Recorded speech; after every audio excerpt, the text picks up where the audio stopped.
Hola, hola, estimadas, estimados. Muy buenos días, muy buenas tardes también, dependiendo de dónde nos escuchen y en qué momento vean este video. Eh, les, les habla Oscar Riquelme Galvez. Y también en compañía también está Jorge Orellana Villar. Ambos somos historiadores. Eh, yo actualmente estoy doctorando en historia y tengo un magíster en historia de Chile contemporáneo. Y por otro lado, Jorge Orellana tiene un magíster en historia de estudios latinoamericanos. Y, y bueno, ambos somos administradores de la página Historia e Historiografía para Historiadores. Parece un verdadero tragalenguas, ¿eh? Es una página de Facebook, pero les recomiendo visitarla porque ahí pueden encontrar muchísimo material para descargar, videos también que se suben. También si hay jornadas académicas, todo eso se publica ahí. Todo eso se publica ahí. Eh, Recuerden que estos videos no son necesariamente para un público académico. El público de YouTube es muy amplio. Entonces aquí tratamos de hablar de cosas generales y de la manera más fácil posible, pero tocando temas que importan y a la vez de la manera más seria posible. Así que eso, para el día de hoy, para el video de hoy, tenemos pensado hablar junto con Jorge sobre Maipú y los soldados napoleónicos. Bueno, primero ponerlos en contexto. Maipú. ¿Qué es Maipú? Maipú es una comuna ubicada al sur poniente de la gran ciudad de Santiago de Chile, la capital, ¿m? El estado de Chile. Es la segunda ciudad más poblada en la actualidad, una de las zonas más industrializadas del país y a la vez también, como consecuencia de esa industrialización, muy contaminada. Entonces, hay cosas que concitan a la ciudadanía mucho interés. Uno, por un lado, es el desarrollo industrial, su arquitectura industrial, pero también, por otro lado, la contaminación industrial, que ha provocado mucha movilización ciudadana. Por otro lado, el agua, porque Maipú es hoy en día la única comuna con agua pública. Eh, a pesar de que SMAPA no funcione como empresa pública propiamente tal, pero eso es para otro video, otro tema. Y hay un tercer punto que a lo largo de las décadas ha ido perdiendo mucho interés en la ciudadanía.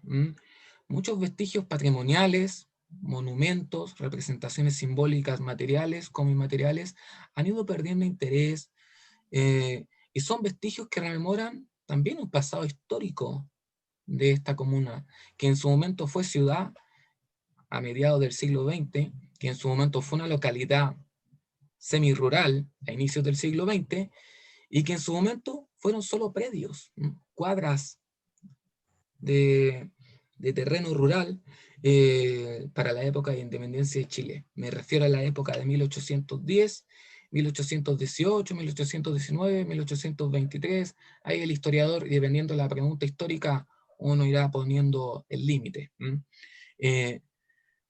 Para esa época Maipú era una localidad rural, completamente rural, solamente había una hacienda dirigida por Fernando Rázuriz, y que hasta 1819 arrendó ese predio, se lo arrendó al Hospital San Juan de Dios, dueño de 22.000 cuadras de terreno. Si uno investiga los fondos de notario, es impresionante la cantidad de terrenos que se venden en esa época, se venden a militares, militares que lucharon en ese espacio, porque Maipú se constituyó conocidamente por ser un escenario en las principales batallas, no solo de la guerra de independencia chilena, sino de la revolución hispanoamericana que se estaban desarrollando en Hispanoamérica. Entonces, lo que intentamos hacer en este video es volver, rescatar esos tópicos que es importante rememorar. Eh, y para eso vamos a hablar no solo de Maipú, sino de los soldados napoleónicos, porque es un periodo además donde, bueno, y Jorge les puede hablar, porque Jorge es experto en esto, hay un proceso inmigratorio muy fuerte, ideas que llegan, pero no solo ideas, personas que vienen a contribuir de una manera muy potente al proceso de fabricación de un Estado nacional, que es algo que no se va a consolidar, que es un trabajo que se va a consolidar durante es un proceso lento que se va a demorar todo el siglo XIX. Así que, por un lado, bueno, y soldados napoleónicos. Es muy interesante saber por qué estos soldados se les llamaban napoleónicos. Muy interesante saber a qué se dedican, cuál es su principal función, sus contribuciones acá. Y, y bueno, napoleónicos, de Napoleón Bonaparte será. Es una figura muy interesante porque eh, como dice François Furet, como decía en 1989 para el bicentenario de la Revolución Francesa, no una figura que divide hoy en día. Es una figura que representa, por un lado, ideas muy progresistas, hijo de la Revolución Francesa, también por otro lado representa la tiranía, el imperialismo, el fuerte militarismo, pero esa dualidad no divide políticamente. Si lo hizo durante gran parte del siglo XIX, eh, llegando a provocar revoluciones, tensiones, como la de 1831, 1848, la Tercera República, que fue bastante convulsionada durante gran parte del siglo XIX, pero la Revolución Francesa durante el siglo XX ya no divide, no divide. Hay un consenso muy importante ahí, pero también, también son tópicos que se desarrollan en nuestra historia nacional, no solo la historia chilena, sino parte de la historia latinoamericana, sudamericana, y importante rescatar. Y por eso los dejo con Jorge, que tiene mucho que hablarles. Buenas tardes bueno, Oscar, también agradecer la invitación a tu canal, muy contento, y también buenas tardes a los que, a los que escuchan y asisten también a esta conversación muy interesante sobre lo que podríamos llamar tanto la presencia de estos militares napoleónicos en Chile, la batalla de Maipú, y, y entender sus motivos, las causas con las cuales ellos también no solo están en el campo de batalla, sino que no son, como dice, refiriéndome a Patrick Pinmal, un militar también tiene un origen, tiene una forma de entender el mundo y también tiene una ideología política.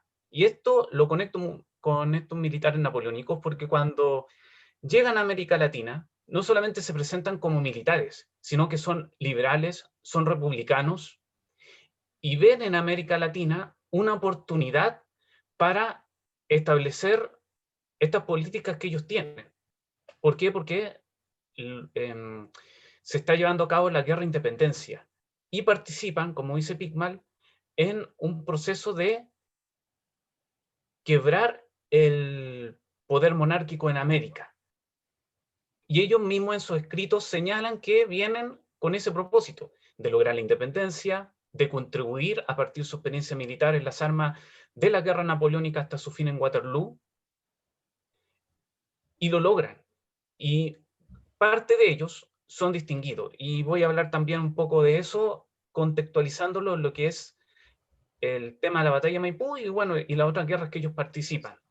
Y nos vamos a dar cuenta que no solamente algunos se quedan en Chile, sino que tendieron a emigrar a Perú. ¿Por qué? Porque también se da la expedición hacia Lima por parte de San Martín, y gente como Joseph Blacker de Alve se embarca. Joseph Blacker de Alve, un veterano de la guerra napoleónica, un hombre que no solamente es oficial, sino que su padre, que también lleva el nombre y el apellido de él, fue ingeniero, fue ayudante también en el campo de batalla del propio Napoleón Bonaparte y trabajó como director del departamento topográfico de Napoleón. Y su hijo, además, también hizo la misma función. Estuvieron los dos conectados con Bonaparte. Y por lo tanto, muchos de estos napoleónicos que llegan a Chile, como Buchev, como Breyer y como el propio Joseph, están conectados con Napoleón y lo recuerdan. Y en sus cartas revelan sus sentimientos también y sus experiencias militares en las guerras napoleónicas. Eso como parte de introducción. Me gustaría hablar un poco en 15 o 20 minutos sobre alguno de ellos, de los desconocidos. Y el principal personaje que sobresale es Fernando Bramo.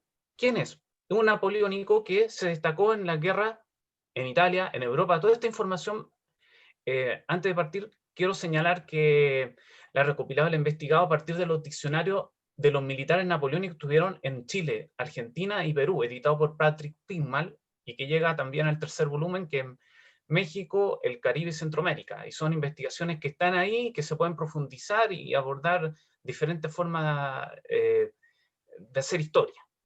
No solamente la militar, recordando que ellos también son ingenieros, son médicos y queda mucho por profundizar en este apasionante tema. Bueno, continuando con Abramo, perdón. Cuando termina la guerra napoleónica y con la batalla de Waterloo, él queda cesante y ve una oportunidad en América de marchar. Y llega a Buenos Aires y se entrevista con Belgrano. Le cuenta lo que ha hecho en su participación, su hoja de vida, y Belgrano se da cuenta que tiene ante él a un militar napoleónico experto, un hombre que combatió, que dirigió caballería, y él lo encuentra como un punto principal. ¿Para qué? Para que se integre como voluntario al regimiento de patricios. El 3 de febrero de 1812. Desarrolla esta carrera militar dentro del ejército con una destacada participación, colocando su experiencia militar, y Belgrano se da cuenta que nuevamente su seguridad es: estoy ante un hombre que me va a contribuir, y lo logra. Por lo tanto, es integrado al batallón de artillería del Ejército de los Andes y cruza los Andes junto a San Martín para llegar hasta Chile y combatir en Chacabuco y Maipú, logrando, y Cancha Rayá, también donde fue la derrota. Pero en la última batalla, tanto en Chacabuco como en Maipú, este hombre se destaca por su habilidad en la artillería y se queda ahí después de terminar estas batallas, para posteriormente, tras el fin de eso, y ser condecorado por por su participación en Chacabuco, dándole el escudo de vencedores de Chacabuco y también el escudo de vencedores de Maipú, algo muy interesante y que nos permite ver cómo un hombre, como un oficial napoleónico, logra, siendo extranjero, sobresalir en Chile. ¿Y qué pasa con este hombre? Al final termina esta batalla y marcha a Argentina y pasa a servir al ejército de Juan Manuel de Rosas. Y en ese momento se da este combate contra las fuerzas unitarias del general Paz en Córdoba y logra contribuir a esa desarticulación. A partir del 3 de septiembre de 1860, él decide retirarse del ejército porque ya ha contribuido bastante, y él se da cuenta que llega un momento en que tiene que decir hasta aquí no más llego, y se da este fin de su participación en esta guerra.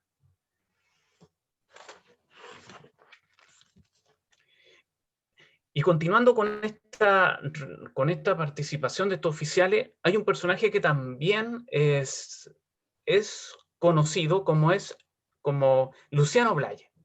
Un Luciano Blaye que después de 1815, al terminar la batalla de Waterloo, emigra a Estados Unidos porque José Bonaparte también había llegado a ese sitio con el objetivo de establecer un reino y poder gobernar las colonias.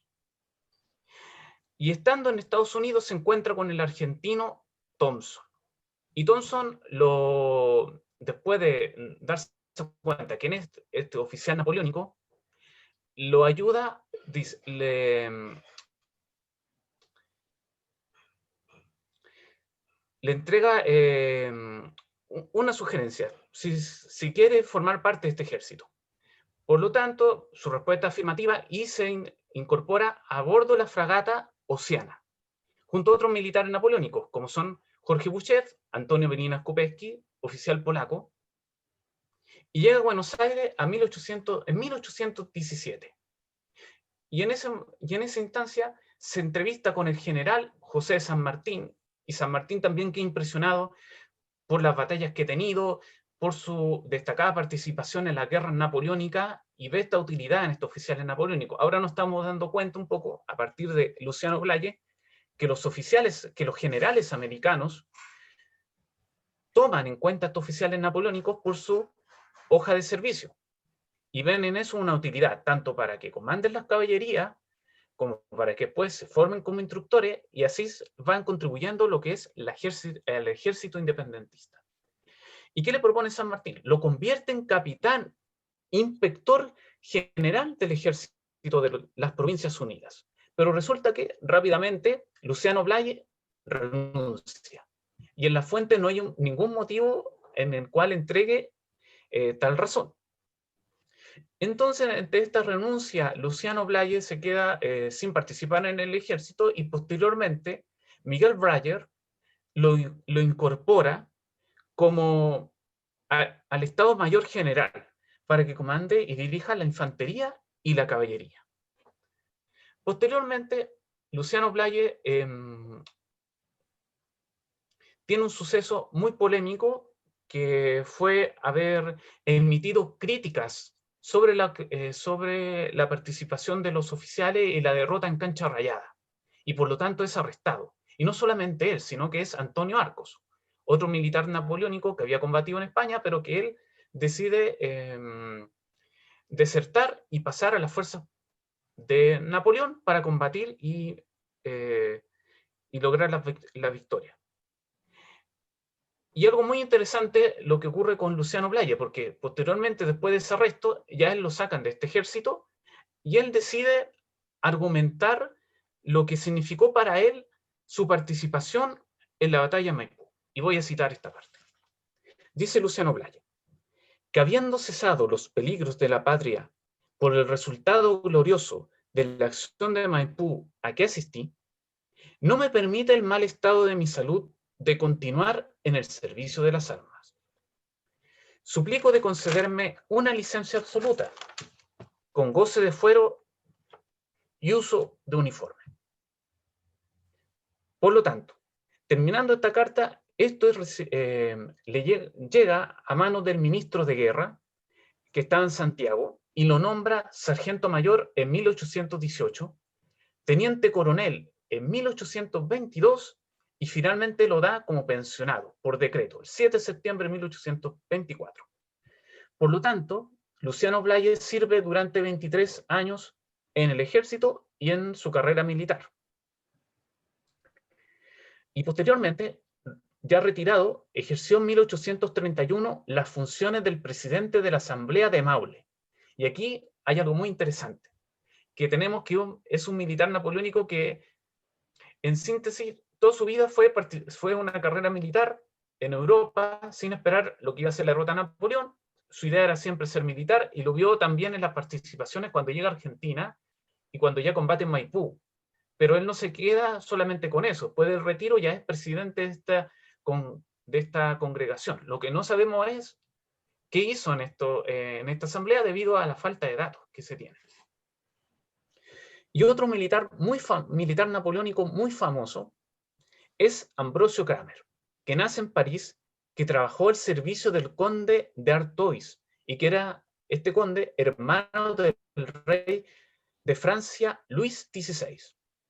Ambrosio Cramer es un alumno de la Escuela Militar de Saint-Cyr en 1806 y lo integran a caporal.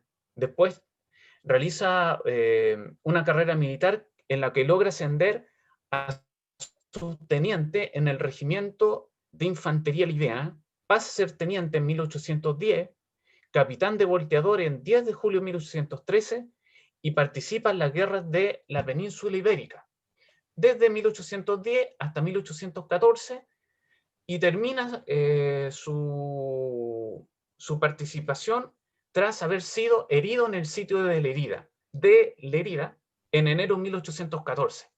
Pero se le logra reconocer su participación y su valor militar entregándole la cruz de la Legión de Honor en el mismo año. Y después retorna a Francia, y ahí es nombrado caballero de la Legión en enero de 1814.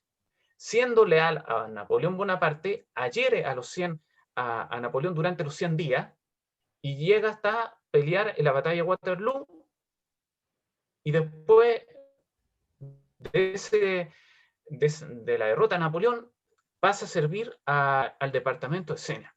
Pero aquí está el desenlace, porque en ese departamento lo dan de baja el 23 de septiembre y se ve forzado a dejar el ejército francés. Él ya no ve que esta carrera militar que había desarrollado con condecoración y todo sea algo fructífero para él. Y si se queda en Francia, ser peor, porque el rey Luis XIV, que regresa después de que Napoleón fue vencido en Waterloo, los Borbones asumen el poder y empiezan a perseguir a todos los napoleónicos. Y aquí se entiende por qué está el exilio. Entonces, como surge la policía napoleónica, también persiguió a Joseph Blacker de Albe, y aquí se conecta muy bien con estos napoleónicos. Llegan a Chile, ellos solicitaban un empleo en otra legión en octubre, y al no encontrarlo se exilia en Estados Unidos. Y posteriormente pasa a América del Sur, y llega a Buenos Aires. Y aquí, en esta ciudad, es contratado y nombrado como sargento mayor el 16 de julio de 1816. Y es integrado en el ejército de las Provincias Unidas del Río de la Plata como teniente coronel. Y ahí es cuando empieza a desplazar, llega a Mendoza, se transforma en sargento mayor provisorio en el batallón de los cazadores y empieza una carrera meteórica. Pero esta carrera meteórica también tuvo consecuencias. Aquí el ministro Thompson, en enero, el 11 de enero de 1817, siendo ministro de guerra, le escribe a San Martín que le parece extraño que un oficial napoleónico que recién llega a América logre ser ascendido continuamente y siendo extranjero. Y San Martín le responde a este hombre que, que le confirma el agrado y también la distinción que él ha hecho. Y le señala a Thompson, que le señala, perdón, a Terrada, que este hombre va a continuar con su nombramiento como oficial. Y así fue, porque posteriormente se distingue en Chacabuco y nuevamente logra ser premiado después de la batalla de Maipú.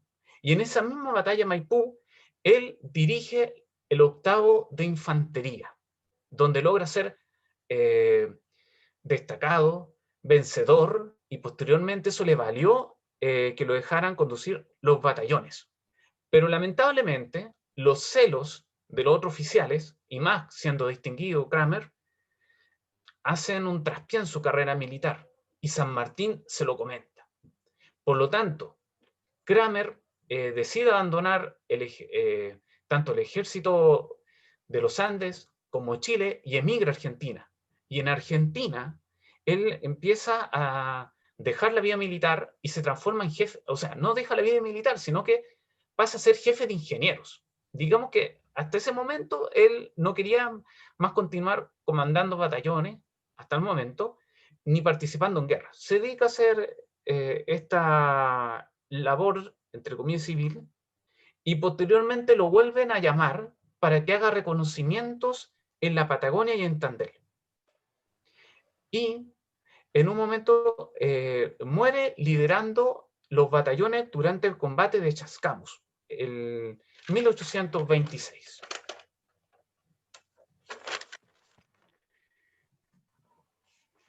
Y para finalizar, bueno, quiero traer a colación también a un militar napoleónico que me resultó muy interesante, que él hizo una carrera bastante llamativa en, en Europa y en Argentina. Y él es César Bakel. César Bakel fue un capitán de caballería que llegó hasta la batalla de Waterloo y después se retira a Suiza. Y en Suiza él se dedica a dos cosas: las expediciones en África y también desarrollar las ciencias naturales. Y posteriormente, después de terminar estas campañas militares y sus investigaciones científicas, se establece en Argentina en el año 1827 y llega a Buenos Aires el 24 de octubre. Y lo interesante ahí es que César Bacle no continúa su carrera militar como uno podría pensarlo, como fue Luciano Blaye, como fueron los otros napoleónicos que llegaron a Argentina. Él se empieza a desarrollar un taller de pintura y litografía, y logra dirigir el taller de litografía del Estado gracias al gobernador Juan José Villamonte.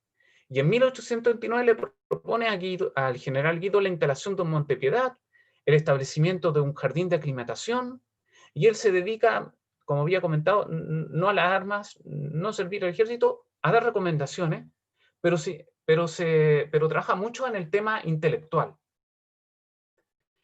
Y esto nos demuestra que hay algunos napoleónicos que sirven muy poquito en el ejército, pero que hacen otro tipo de cosas. Cartografía, hacen ingeniería, trabajan en minas. En Argentina empiezan a explotar mucho estos yacimientos mineros. Y en el caso de este hombre, empieza a instalar un monte de la Piedad, a establecer un jardín de aclimatación.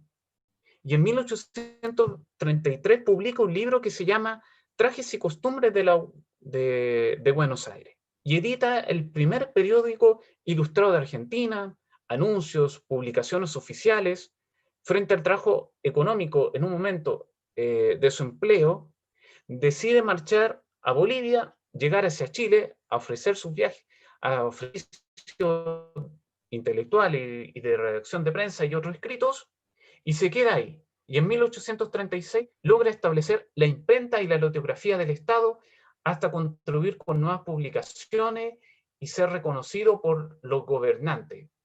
Y eso es muy importante porque ahí vemos que no tan solo son estos oficiales napoleónicos distinguidos dentro de la carrera de las armas, sino también en el plano intelectual, en el plano de la ingeniería, en el plano de la ciencia.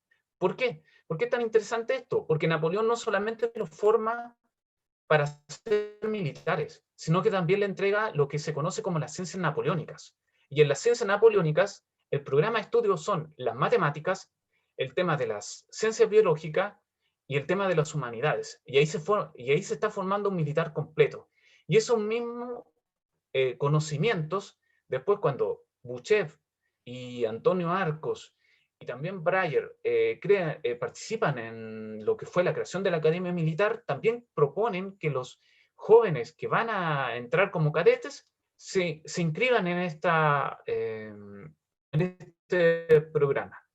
Por lo tanto, dando un fin a mi presentación, podemos considerar como en conclusión que el aporte de los napoleónicos no tan solamente son en el plano militar, sino también en el plano militar como contribuir a la independencia y a la formación de estos militares, sino que también da otras aristas que no han sido investigadas y que por lo tanto se están haciendo de a poco notar, como es el último artículo del profesor Patrick Pinmal, Militar y Militantes Políticos, el actor de los napoleónicos en la construcción republicana. Pero que ahí nos vamos a América Latina, donde podemos ver que se está desarrollando la ciencia. Faltan por investigar y estos temas espero que se sigan profundizando a futuro. Muchas gracias también a Oscar y a todos ustedes que escucharon mi ponencia. Sí, sin duda hay mucho más que investigar. Y muy, muy interesante, muy interesante. Es interesante por qué los soldados justamente napoleónicos apoyan al bando patriota y no al bando realista. Esto es muy interesante, porque aquí verdaderamente es un periodo donde se está constituyendo una guerra civil y los realistas concitan un apoyo realmente importante al sur de Chile. Bueno, la guerra a muerte, la extensión de la guerra de independencia que supuestamente se había dado por finalizada tras la batalla de Maipú en la zona central de Chile, continúa justamente por el apoyo que concita el bando realista. Bueno, esto lo estudia muy bien José Bengoa, no solamente por, sobre todo al sur de Chile, los parlamentos que se hacían entre las comunidades indígenas y con los realistas, por la administración realista, sino también por el apego, la sensibilidad que concitaba el patrón. Y bueno, y ahí yo me pregunto, para la zona central, para la zona central de Chile, porque justamente José Bengoa, retomando las palabras en su estudio de la historia central de Chile, la historia rural que él hace, hay una inestabilidad en los predios. en los terrenos, hay una inestabilidad. En el siglo XX se puede ver para el caso del Fondo de los Leones, que rápidamente se urbaniza en las primeras décadas, con Huachuraba también, pero para el caso del siglo XIX, al menos, y esto lo he investigado muy bien, hay una inestabilidad, hay una cierta inestabilidad en los llanos del Maipo, que posterior a la batalla de Maipú se va a constituir como los llanos de Maipú, y ya a partir de 1891 como la comuna de Maipú. Hay una inestabilidad porque desde 1800 que el Hospital San Juan de Dios controlaba esos terrenos, controlaba esas 22.000 cuadras de terreno, pero solamente explotaba 4.000 de las 22.000. 4.000 cuadras es un terreno impresionante, pero para la cantidad de terreno que manejaba, eh, eh, para 1817, que ponen arriendo los terrenos a Rasuris, y luego 2 años después los concreta en venta, es interesante el hecho de que luego de la batalla de Maipú, lo que justamente comienza a hacer Bernardo Higgins es a vender los terrenos del Hospital San Juan de Dios. Comienza un cierto proceso de expropiación, bastante reducido, debo decirlo. Una herencia borbónica, una herencia de las reformas borbónicas que venía haciendo la administración colonial en torno a expropiar a los propietarios para urbanizar. Lo que se intentaba hacer luego de la batalla de Maipú era justamente en esos terrenos, primero, construir monumentos, levantar el gran templo a la Virgen del Carmen, la patrona del ejército, la patrona republicana del ejército, y por otro lado, un monumento, una representación material simbólica a este ejército cosmopolita. ¿Qué sería el monumento a los vencedores de los vencedores de Bailén? Una pirámide que planifica O'Higgins que no se logra concretar hasta 1910, casi un siglo después, para el centenario de la independencia de Chile. Pero es muy interesante que esos planes que se comienzan a generar, bueno, el caso del Santuario Nacional de la Virgen del Carmen ya venía pensándose antes de la batalla de Maipú, era una idea que venía desde marzo de casi 2 semanas antes a la batalla de Maipú, pues se debía levantar un templo dedicado a la Virgen donde se llevase la batalla que consolide el movimiento independentista en Chile. Bueno, 5 de abril, se sabe finalmente que es en Maipú, pero un mes después, en mayo, se planifica la pirámide, esa pirámide trunca que piensa O'Higgins para este ejército independentista. Pero no es hasta febrero de 1821 que se planifica una localidad. Se planifica una localidad, y en esta localidad, y esto es muy interesante, deben habitar militares. Y es por eso que entre lo que es mayo de 1818 y febrero de 1821, se genera un proceso de venta de terreno. Eso se puede ver muy bien en los fondos de notario del Archivo Nacional Histórico. Y bueno, el caso de José Joaquín Preto, por ejemplo, que compra terrenos, los llanos del Maipo, y sería interesante justamente si algún soldado napoleónico llegó a comprar estos terrenos. Quizás terrenos que no se usaron finalmente, pero que sí se llegaron a ceder. O'Higgins motivó mucho la venta de terrenos, la facilidad de vender terrenos como una contribución a la participación en la batalla. Si bien estos terrenos no llegaron a ser ocupados porque muchos de estos soldados después fueron a participar a la expedición libertadora del Perú, y luego, una vez que abdica O'Higgins, estos contratos se quiebran, digo, se truncan. De hecho, la localidad de Maipú, esa localidad que piensa O'Higgins, ese monumento, esa pirámide trunca, nada de eso se concreta. Y de hecho, del famoso templo, santuario nacional dedicado a la Virgen del Carmen, solamente se llegan a construir en ese lapso del 5 de noviembre de 1818, cuando se pone la primera piedra, hasta enero de 1823, cuando abdica O'Higgins, solamente se llegan a levantar 2 murallones de ladrillo, nada más.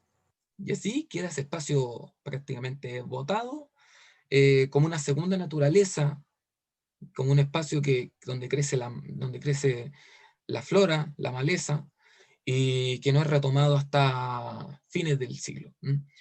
Eh, Entonces, sería interesante justamente ver si parte de estos soldados también aprovecharon este proceso de inestabilidad en los predios en la zona central para comprar terrenos.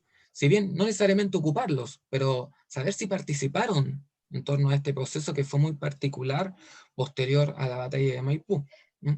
Eh, Así que principalmente por ese lado, eso, parte de estos vestigios, y vuelvo al presente, están muy deteriorados, muy abandonados. No es un caso que responda al fenómeno de la pandemia o al estallido social, para nada, porque esto es un fenómeno, y Jorge muy bien lo sabe, nosotros somos amigos y hemos recorrido parte de la comunidad de Maipú. Hemos visto este deterioro desde mucho antes, desde años. Hay una pérdida, un interés ciudadano detrás, y justamente porque estas memorias tienen que pugnar con otras memorias. Hay una pugna, una tensionalidad en torno a una memoria de las tradiciones, en torno a una memoria de una comunidad imaginada detrás, contra otras memorias de una arquitectura, un proceso industrial por un lado, memorias de tensiones sociales también, que concitan el agua, por ejemplo. Eh, y bueno, lo que se ha intentado hacer en este video es justamente apelar a una de ellas, y también, qué mejor que aportar al conocimiento de una manera más entretenida. Así que, bueno, los dejamos invitados para otra sesión y estamos viendo. Que disfruten muy bien. Y bueno, parece que Jorge, ¿qué quieres decir? Disculpa, porque abriste una pregunta súper interesante. Te interrogaba si los napoleónicos que estuvieron en Chile habían alcanzado a tener terrenos. Mira, esto es al final, no son mercenarios porque pueden pagar sus propios costos, ellos ganan un sueldo, pero al final no reciben ningún terreno en Maipú. Si vamos al Fondo Ministerio de Guerra, lo único que le reconocen los terrenos son los oficiales americanos. Y si vimos como en la fuente, cuando hablaba Luciano Blaye de que se le reconocen más a los americanos que a los europeos, estos oficiales napoleónicos solamente ganan, por ejemplo, Jorge Bouchet, la Cruz de Hierro por la toma de Valdivia. Les dan premios nomás. eh, Pueden ascender militarmente, por ejemplo,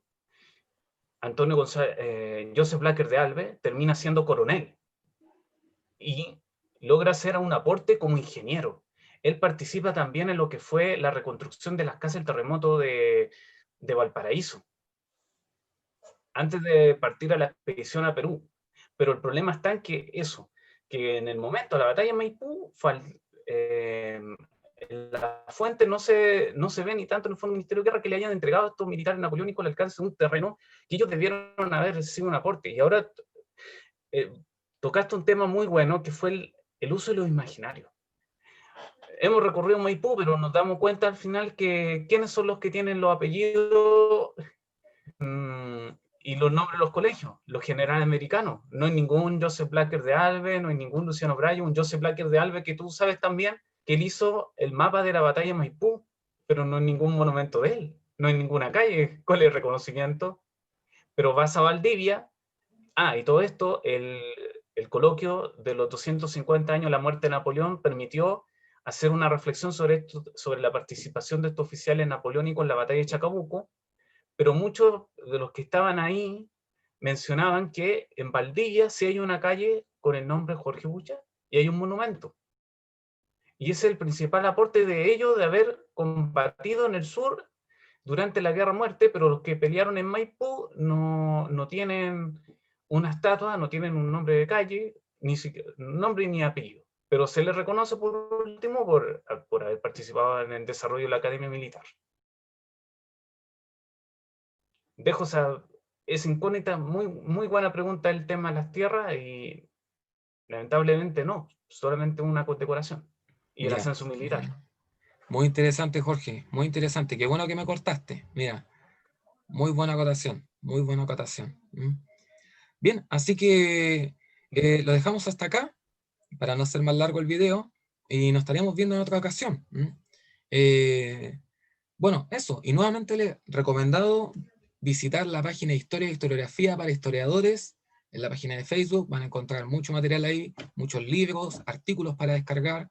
Si ustedes son estudiantes de licenciatura en Historia o estudiantes de Magíster, van a encontrar información para participar en jornadas de diversa índole. Va a servir bastante, no solo para entretenerse, sino también para participar dentro del mundo académico, si es que ustedes se están formando, para participar en él. Así que eso, muy agradecido Jorge, y también agradecido a ustedes por escuchar este video. Así que muchos saludos y que tengan mucho bienestar y salud.